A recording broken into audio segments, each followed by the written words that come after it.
우리가 잘 아는 것처럼 이제 2015년도 한 주간을 남기고 있습니다. 이제 성탄절 그리고 또 주일 송구 영신 예배, 그러면 이제 또 우리가 2016년도로 또 들어가게 되어지는데, 2015년 우리가 시작하면서 여러 가지로 우리가 계획들을 세웠는데, 이제 그 중에서는 특별히 신앙적으로 우리가 세운 계획들이 많이 있을 것입니다. 어떻게 말씀 또는 기도, 전도 또는 출석한 신앙생활 여러 분야에서 아마 여러분들이 나는 이렇게 이제 해야 되겠다 하고 했지만은 출발은 우리가 참 열심히 하고 시작을 했다고 할지라도 돌아놓고 생각해 보면은 한편으로는 하나님 앞에 부족한 것밖에 없고 부끄러운 것밖에 없고, 또 그래도 하나님께서 우리를 사랑하여 주셔서 오늘 이렇게 다 같이 모여서 하나님 앞에 예배를 드릴 수 있도록 축복하신 그 은혜에 또 감사할 수밖에 없습니다. 그래서 우리는 아마도 죽을 때까지 한편으로는 죄인으로서 하나님 앞에 부끄러움으로써 설 수밖에 없고, 또 한편으로는 하나님 앞에 감사하고 또 영광을 돌리는 그런 심정으로 서는 것이 아마 우리의 일생이 되지 않을까, 그렇게 생각을 해봅니다. 그러나 이제는 2015년 또 한 주간을 남기고 이제 우리가 2016년을 계획해 가면서, 저희 교회도 이제 곧 발표를 하겠지만은 내년에 새로운 모습으로 한번 도약을 하기 위해서 우리 당회가 여러모로 의논하고 기도하면서 함께 달려가고자 그렇게 마음의 결심을 또 가지고 있습니다. 사랑하는 우리 성도 여러분들도 여러 가지 어려운 여건이 우리 앞에 있더라도 다 같이 우리가 하나 되어져서 이제 2015년 또 돌아보면서 우리가 부족했던 것들은 회개하고 감사했던 것들은 우리가 충분하게 하나님 앞에 감사와 영광을 돌리고, 또 새로운 변화와 희망으로 이제 2016년을 맞이하게 되어지기를 진심으로 소망합니다. 오늘 말씀의 복은 우리가 429장 찬송을 했던 것처럼 받은 복을 세어보아라 라고 하는 말씀입니다. 받은 복을 세어보아라 하는 말은 하나 둘 숫자를 세워서 나는 2015년도에 또는 지금까지 살아오면서 몇 가지 은혜를 받았구나, 몇 가지 복을 받았구나, 또 어떤 복을 받았구나 하는 것을 우리가 살펴보라고 하는 말이 아니고, 받은 복을 세어보아라 하는 말씀의 뜻은 은혜를 잊지 말고 그 은혜에 감사하면서 살라 하는 내용입니다. 그래서 오늘 말씀이 받은 복을 세어보아라고 했지만은 한번 우리 일생을 돌아보면서, 그리고 2015년을 돌아보면서 하나님의 은혜를 받았다고 믿는다면은 그 은혜를 잊지 말고 2016년에는 그 은혜에 감사하며 살아보자. 이것이 바로 받은 복을 세워보라고 하는 말씀의 제목의 의미입니다.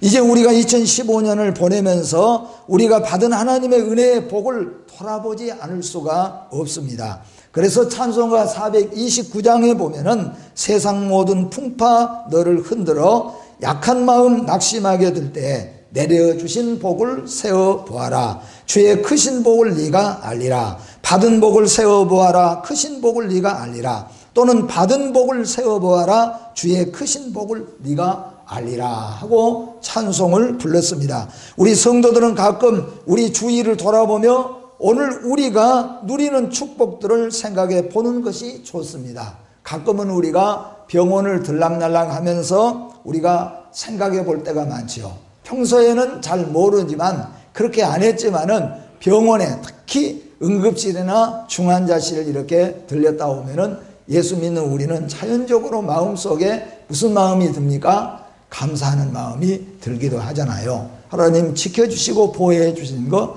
감사합니다. 이런 마음이 저절로 들어가게 된다는 거죠. 우리들이 가진 건강과 그에 따른 큰 복들을 우리가 생각해 봐야 됩니다.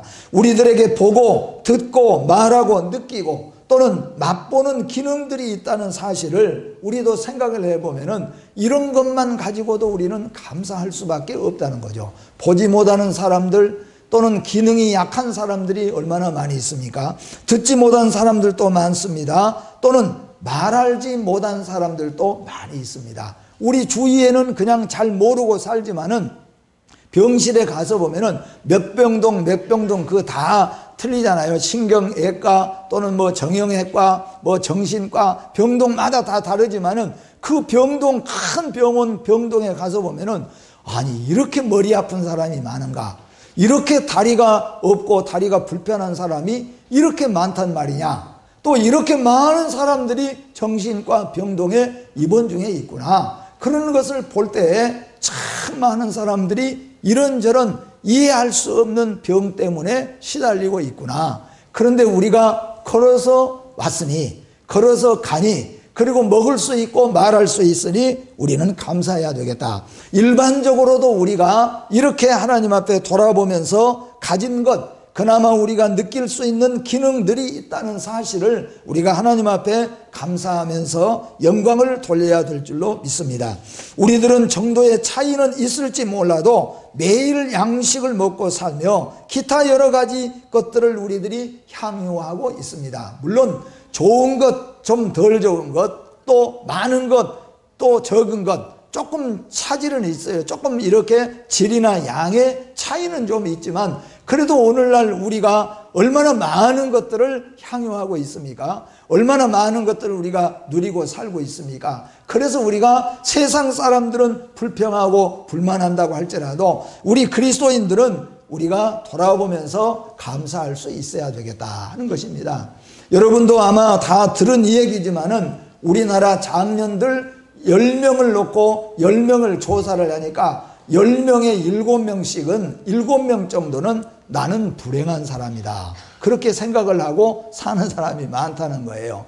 정말로 불행할 수밖에 없는 사람들이 많잖아요. 먹을 것도 힘들고 마실 것도 힘들고 살아가기도 힘들고 걷기도 힘든 사람이 많이 있는데 의외로 잘 먹고 잘 살고, 우리 무디스 발표에 의하면 우리나라가 7번째로 등급을 받았는데도 불구하고 우리나라 사람들의 10명의 7명은 나는 불행하다.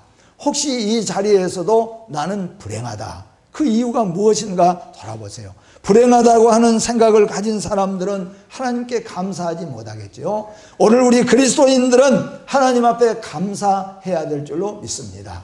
우리는 우리보다 낮은 사람, 약한 사람을 돌아보면서 우리는 하나님 앞에 감사해야 되고, 1년 동안 지켜주신 영육간의 우리의 아버지가 되시는 하나님께 영광을 돌려야 할 줄로 믿습니다. 물론 우리가 하나님께 받은 은혜와 복은 우리의 찬송가로 찬송하는 것처럼 바다를 먹물로 삼고, 그리고 하늘을 종이로 삼아서 다 기록해도 부족할 것이라고 찬송을 하는 것처럼 우리는 많은 복을 받아서 사실상은 그 복을 다 세어볼 수가 없을 것입니다. 그렇지만은 우리는 다음과 같은 몇 가지만큼은 우리는 항상 하나님 앞에 감사하면서 살아야 될 것인데, 그 첫째가 뭐냐 하면은 오늘 말씀을 보니까 하나님 앞에 찬송하며 찬양하며 살 수 있는 복, 이 특권을 누린 것을 하나님 앞에 찬양하고 감사하라 하는 겁니다. 여러분, 어떻게 보면은 그게 우리에게 무슨 상관이 있느냐라고 세상 사람들은 생각할 수 있지만은, 믿는 믿음의 성도 여러분과 저는 오늘 찬양은 아무나 드린 것이 아니라고 그랬잖아요. 우리 예배 모범에서도 우리가 기도도 물론 마찬가지지만은 찬양은 아무나 부르는 것이 아니에요. 그건 특권을 받은 사람만 찬양할 수 있어요. 노래는 누구나 할 수 있죠. 노래는 너도 할 수 있고 나도 할 수 있고 죄 짓는 사람도 할 수 있고, 또는 강도들도 노래할 수 있고 저 감옥 옥중에 있는 사람들도 다 노래는 할 수 있으나, 하나님께 상달되는 찬양을 부를 수 있는 특권은 바로 여러분과 저에게 주어진 줄 믿으시기를 바랍니다. 그런데 우리가 돌아보면은 너무나도 우리가 찬양을 못한다는 거죠. 찬양은 우리를 밝게 하고, 찬양은 우리의 어두운 마음을 일어나게 하고, 찬양은 우리에게 변화와 희망을 주는 것이 찬양인데, 이 귀한 찬양을 우리는 너무나도 모르고 못 부르고 살았다는 겁니다. 마치 여러분 우리에게는 특권이 없는 것처럼 살아왔는데, 여러분 찬양을 많이 부르시는 성도 여러분들 되시기를 주님의 이름으로 축복합니다. 이 찬양은 하나님께 올라가는 찬양이 돼야 됩니다. 나 혼자 흥얼거리는 세상 노래가 아니고, 나 혼자 그냥 세상에서 불러서 누가 듣든지 말든지 부르는 노래가 아니에요. 어떤 사람은 파도가 들었겠지, 산에 바람이 듣겠지, 참 시적인 표현 같지만은 찬양은 그런 것이 아니에요. 찬양은 반드시 살아계신 하나님께서 우리의 노래 가운데 들어있는 영광과 감사와 기도 간구를 하나님이 들으셔야 된다, 그런 말씀이에요. 그런데 아무나 그것을 하는 것이 아니고 여러분과 저에게 그 특권을 하나님이 주셨다 하는 말씀이에요. 그래서 여러분, 찬송의 특권을 받은 것을 감사하면서 찬송하시는 여러분과 제가 되어지기를 주의 이름으로 축복합니다. 그렇기 때문에 여러분, 유대인들은 어렸을 때부터 회당에 데리고 가서 애들을 가르치는데, 집에서 가르칠 때도 마찬가지지만은 그 다음에 회당에 들어갈 수 있는 나이가 됐을 때에는 회당에 들어가서 회당에서 공부를 가르치는데, 어떻게 가르치냐면은 모든 편지를 쓸 때마다, 모든 글을 쓸 때마다 제일 먼저 서두에는 빠지 않고 써야 될 것이 있는데, 그게 뭐냐 하면은 하나님께 찬양 돌리는 것을 먼저 쓰도록 했다는 겁니다. 그러니까 어떤 아이가 자기가 좋아하는 연인, 남자나 여자 친구에게 편지를 씁니다. 근데 그냥 편지를 사랑하는 누구야 하고 쓴다든지, 아니면 뭐 봄이 오고 달이 뜨고 이런 것들을 써서는 안 된다는 거예요. 모든 편지의 첫 번째 제일 먼저는 뭘 써야 된다고요? 하나님께 찬양을 돌리고 영광을 돌릴 수 있도록. 그러니까 상관없는 연애 편지를 쓴다든지, 부모님께 감사 편지를 쓴다든지, 우정의 편지를 쓴다든지, 아니면 어떤 편지를 쓴다든지 간에 유대인들은 그 편지를 쓸 때 제일 먼저 위에다가 창조주 하나님께 영광 돌리는 문장을 써야 된다는 거예요. 그렇기 때문에 유대인들이 복을 받을 수밖에 없어요. 여러분, 우리가 사실상은 그렇잖아요. 그렇기 때문에 아이들도 우리가 항상 아이들도 같이 예배드리고 같이 찬양하고, 아이들에게도 우리가 모든 학문 속에 하나님의 말씀이, 하나님의 은혜가 또는 하나님의 영광이 들어가 있는가 우리가 점검을 해봐야 됩니다. 여러분, 우리 학생들이 가끔 가면은 학교에서 그 배운 학문에 대한 트러블을 가질 수가 있잖아요. 교회에서는 이렇게 예를 들면 창조로 배웠는데 학교 가니까 진화론으로 배워요.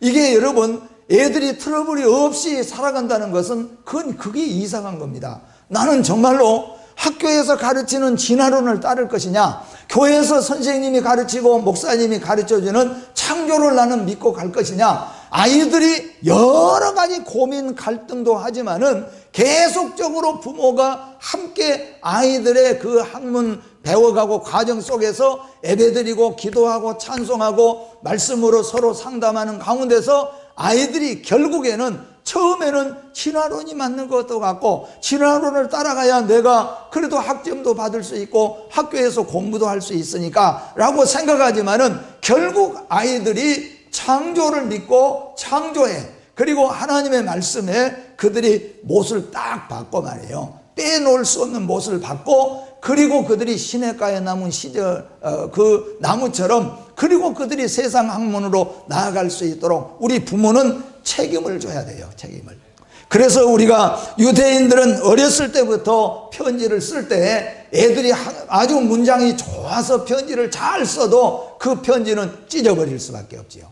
마치 어린 아이들에게 이 랍비들이 처음에 공부를 가르칠 때 어떻게 합니까? 하나님의 말씀 토라는 어떤 것이냐 물어보는데 애들이 뭐예요? 토라는 뭐다 뭐다 뭐다. 그래도 안 된다는 거죠. 뭐가 다냐? 하나님의 말씀이 답니다. 그래야 합격이 되는 거예요. 근데 다른 걸 쓰면 안 된다는 거죠.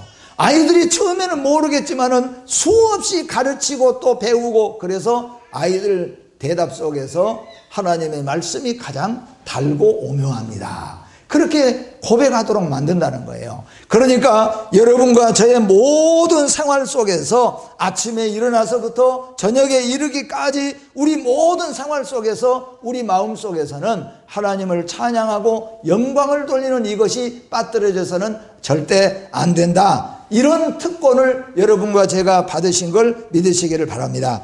그렇기 때문에 우리가 아는 대로 바울은 모든 편지, 로마서부터 시작하여서 모든 편지마다 사도 바울은 하나님을 찬양하는 찬양의 말을 서신의 첫 첫 부분에다가 다 넣고 있습니다. 예를 들면 고린도후서 1장 3절, 1장에 시작하면서 고린도후서 1장 3절에서 이렇게 시작합니다. 같이 한번 읽어봅니다.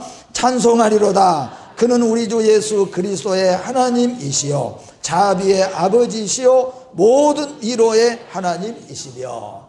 에베소서 1장 3절에서도 에베소 교회도 마찬가지입니다. 또 한번 읽어봅니다. 찬송하리로다. 하나님 곧 우리 주 예수 그리스도의 아버지께서 그리스도 안에서 하늘에 속한 모든 신령한 복을 우리에게 주시되. 아멘.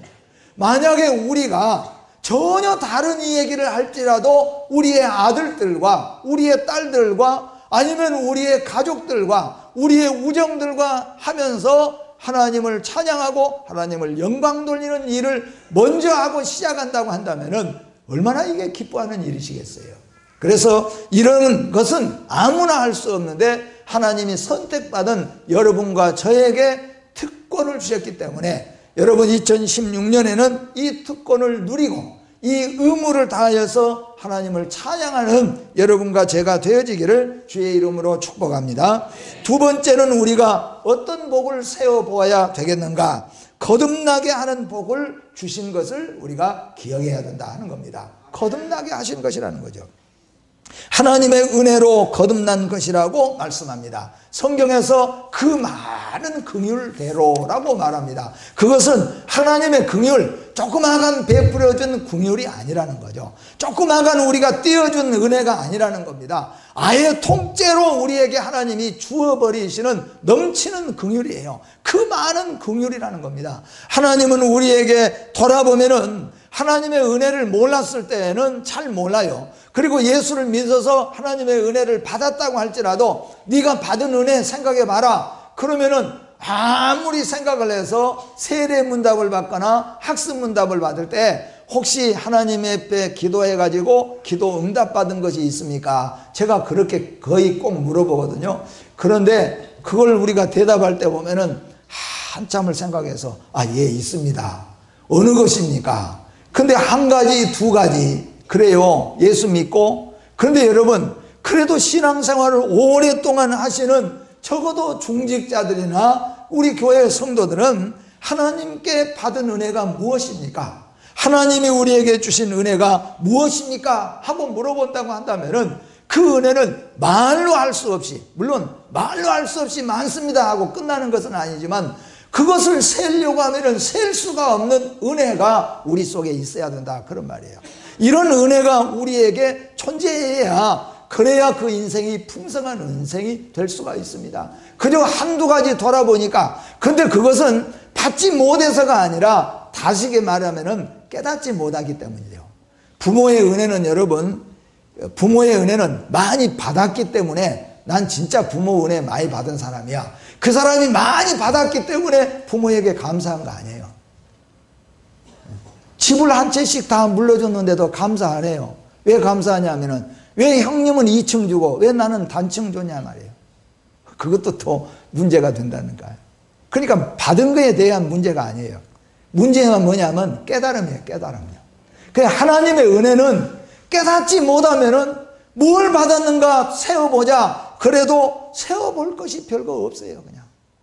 그런데 여러분, 하나님의 은혜를 넘치게 받은 사람들은 세어볼 것이 없이 너무나도 큰 은혜, 너무나도 많은 은혜를 받을 수밖에 없고 받았다고 할 수밖에 없어요. 그래서 그런 사람이 찬송을 할 때 늘 울어도 눈물로써 못 갚을 줄 알아.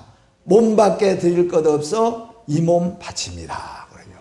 그 사람만 혼자서 잔뜩 은혜를 받았기 때문에가 아니고 그 사람이 하나님의 은혜를 깨달았기 때문이라는 거예요. 부모의 은혜는 낳아주신 것 하나만 가지고도 부모의 은혜를 깨달은 사람은 평생 부모에게 감사하며 사는 것이잖아요, 여러분.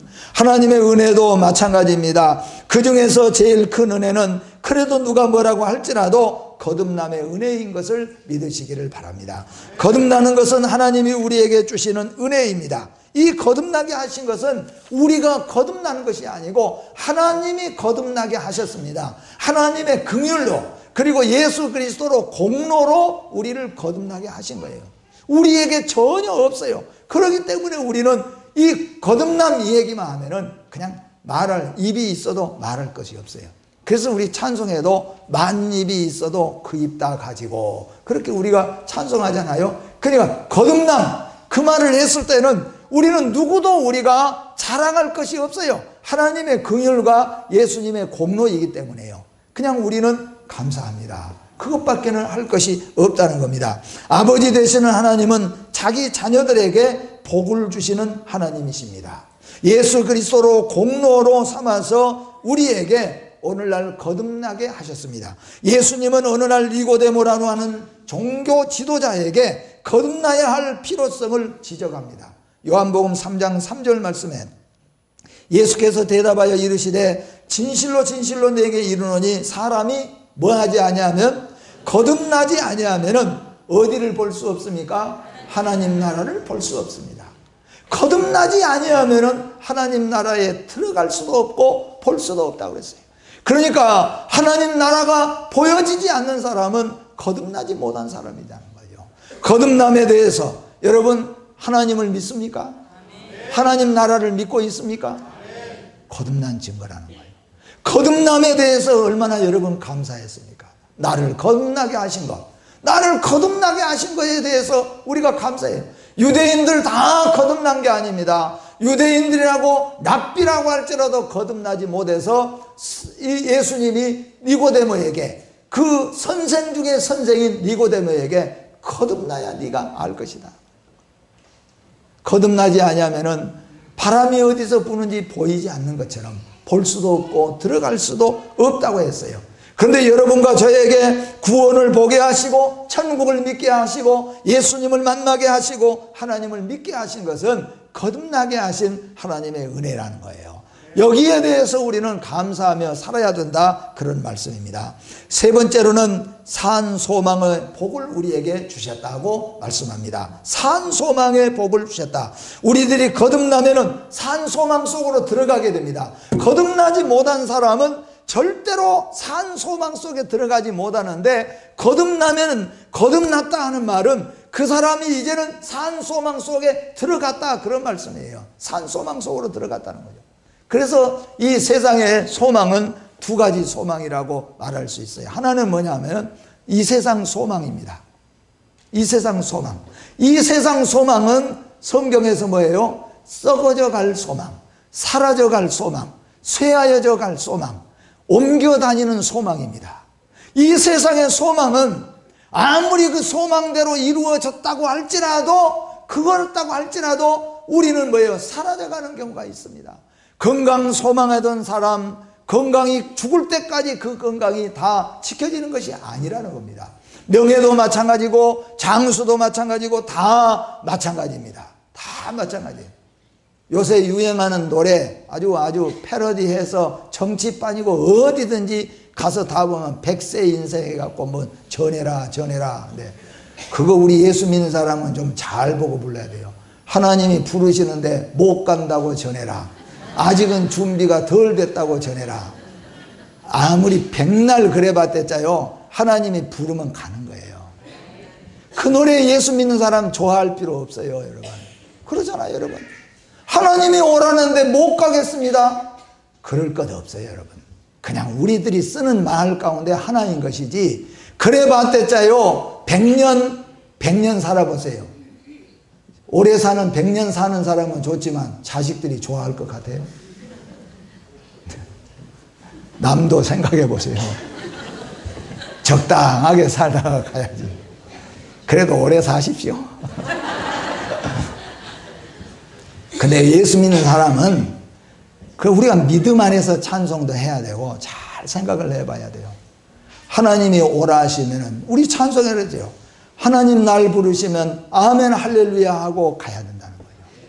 아멘 할렐루야 하고 주님 손잡고 천국 가야 되는 거예요. 우리가 못 간다고 전해라.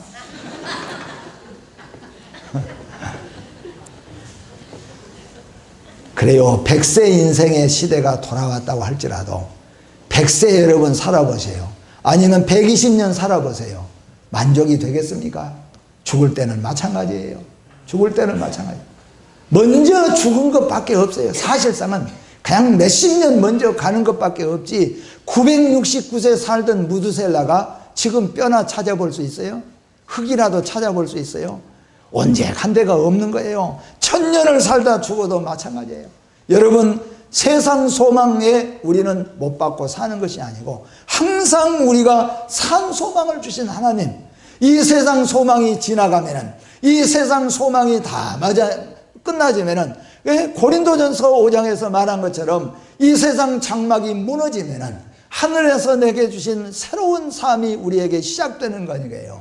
이게 우리 믿음의 성도입니다. 이 세상 사람들은 모두가 다 세상의 소망을 가지고 살다가 그 소망이 무너지면은 그 사람들은 어떻게 됩니까?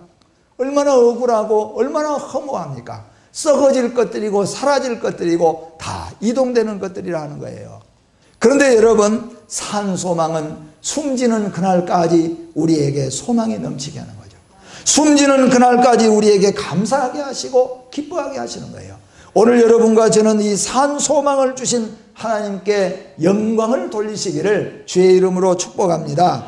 그래서 요한계시록 1장 18절 말씀에 보니까 곧 살아있는 자라 내가 전에 죽었었느라 볼지어다 이제 세세토록 살아있어 사망과 음부의 열쇠를 가졌노니. 누가 가졌습니까?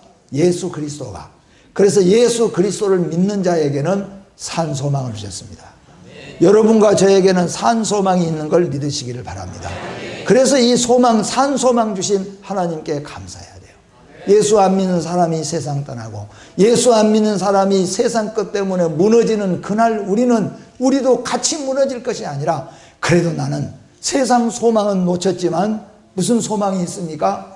영원한 산 소망이 있기 때문에 감사하는 거죠. 그래서 우리는 산 소망에 대해서 감사하라고 말씀하고 있습니다. 마지막으로 네 번째로는 유산과 기업의 복을 주셨다고 말씀합니다. 이 세상에서는 분명히 우리가 물려받을 유산이 있고 물려받을 기업이 있어요. 물론 많은 유럽이나 미국에서는 자기의 모든 기업 다 세상으로 환원하고 가는 분들도 많이 있고 우리나라에도 이런 바람들이 가끔 불어서 그런 경우들도 많이 볼 수가 있어요. 그러나 부모가 자식에게 물려주는 유산, 기업은 보이는 기업이든지 보이지 않는 기업이든지 분명히 있다는 겁니다, 여러분.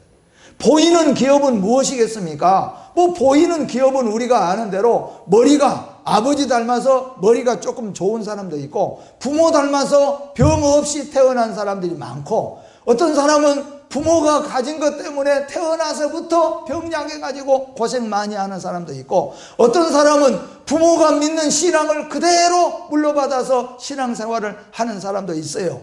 말이 모태신앙이라고 그러잖아요. 그러니까 유산을 물려받은 것은 보이는 유산이든지 보이지 않는 유산이든지 보이는 유산은 땅덩어리도 있을 수 있고 집도 될 수 있고 또 건강도 될 수 있고 눈으로 보고 확인할 수 있는 이런 것들도 있지만은 그렇지 못하는 것들도 많아요. 그런데 여러분 사도 바울이 고린도 교회에 보낼 때 그렇게 말하잖아요. 우리의 돌아보는 것은 보이지 않는 것이니라. 보이는 것은 잠깐이나 보이지 않는 것은 영원함이니라. 오늘 여러분과 저에게는 하나님이 영원한 기업을 주신 것을 믿습니다. 하늘의 기업을 주셨습니다. 믿음의 기업을 주셨습니다. 이 믿음의 기업도 여러분 가정에서 맨 처음에는 나 혼자 예수 믿었습니다. 너무 믿음의 기업이 적잖아요. 너무 믿음의 기업이 초라했습니다. 그런데 아내를 전도하고 자식을 전도하고 큰아버지를 전도하고 작은아버지를 전도하고 이모를 전도하고 조카들을 전도하고 기업이 줄어든 겁니까? 기업이 늘어난 겁니까? 어떤 가정에는 여러분 기업이 큰 기업으로 시작했다가 나중에 가서는 믿는 사람이 없이 흩어져 버려요. 간신히 하나 둘 그런 가정은 여러분 망하는 거예요. 믿음의 유업을 여러분 이어가야 되는 거예요. 나는 혼자 믿었다. 나는 아브라함처럼 나는 혼자 믿었다 말이야. 나는 아브라함처럼 혼자 믿고 시작했다. 그러나 너희 때에 가고 다음 때에 가서는 70명, 80명, 100명이 다 예수 믿는다면 이게 믿음의 유산이 엄청난 유산이잖아요. 특히 우리 중직자들은 믿음의 유산을 물려주는데 우리가 신경을 많이 써야 돼요. 세상 유업 물려주려고 신경 쓰지 말고 믿음의 유업을 물려줘야 돼요. 그래서 믿음 챙겨가지고 믿음의 유업을 물려주고 가야 돼요. 여러분, 사랑하는 자녀들에게 하나님이 내게 주시는 이 영원한 기업인 믿음을 물려줘야 돼요. 나는 예수 믿고 천국 가는데 우리 아들, 우리 딸은 예수 믿지 않고 그들은 끝나버린다면 믿음의 유업이 끊어져 버리잖아요. 예? 그렇기 때문에 우리는 이 믿음의 유업이 영원한 유업이에요. 영원한 유산입니다. 다윗처럼 늙어서 죽을 때 내가 하나님 앞에 받고 내가 하나님 앞에 가지고 갈 수 있는 것은 믿음을 지킨 유산입니다. 그 믿음의 유산을 물려줘야 돼요. 하나님은 우리에게 믿음을 주신 줄로 믿으시기를 바랍니다. 이 믿음의 유산이 나뿐만 아니라 우리 자녀과 자녀 손손까지 이어져 가기를 소원하면서 기도하시기를 주의 이름으로 축복합니다. 이제 말씀을 마치면서 하나님 앞에 우리가 감사해야 될 것은 하나님의 보호와 인도하심의 축복입니다. 우리가 찬송했잖아요. 지금까지 지내온 것 뭐예요? 주의 크신 은혜라. 그렇게 믿습니까, 여러분? 이것이 여러분 돌아보면은 세상 사람들은 다 살아오면서 잘 먹고 잘 살아오면서도 한마디도 못하죠. 그러나 우리 예수 믿는 믿음의 성도는 하루를 시작하고 하루를 마치면서도, 일주일을 시작하고 일주일을 마치면서도, 한 달을 시작하고 한 달을 마치면서도 우리 그리스도인들은 하나님이 보호해 주시고 하나님이 인도해 주심에 대해서 감사하면서 살아야 된다 하는 겁니다. 오늘 받은 복을 세워보아라 하는 말씀은 지금까지 하나님이 보호해 주시고 하나님이 인도해 주신 것을 돌아보면서 그 은혜를 잊지 말고 살라고 하는 하나님의 말씀이요 명령인 줄로 믿으시면서 다윗이 고백했던 것처럼 하나님은 나의 해와 방패라, 그렇게 고백했던 것처럼 여러분들 신앙생활 잘 하시다가 나중에 늙어서 자녀들 앞에 하나님은 나의 해와 방패라, 나의 피난처시오 보호시오 또는 나의 힘이시라, 여러분 그렇게 고백하시면서 그렇게 하나님 앞에 찬양하시면서 세상을 떠날 수 있는 믿음의 승리자들이 되시기를 주의 이름으로 축복합니다. 우리에게 찬양할 수 있게 하신 하나님 감사합니다. 우리를 예수 그리스도의 보혈의 피로 거듭나게 하신 것을 감사합니다. 우리에게 썩어질 소망이 아니라 산 소망이 있게 하시고 산 소망 가지고 살게 하여 주신 하나님 감사합니다. 돌아보니 우리에게 영원한 기업 예수 그리스도를 말미암아 천국의 기업을 주신 것을 감사합니다. 이 기업이 자손만대에 이어갈 수 있게 하여 주시옵소서. 지금까지 지내온 것 주의 크신 은혜인 줄 믿습니다. 앞으로 남은 생에 하나님 저와 보호해 주시고 인도해 주셔서 하나님의 나라에 당도할 때까지 하나님께 감사하며 살게 하여 주시옵소서. 예수님의 이름으로 기도하옵나이다. 아멘.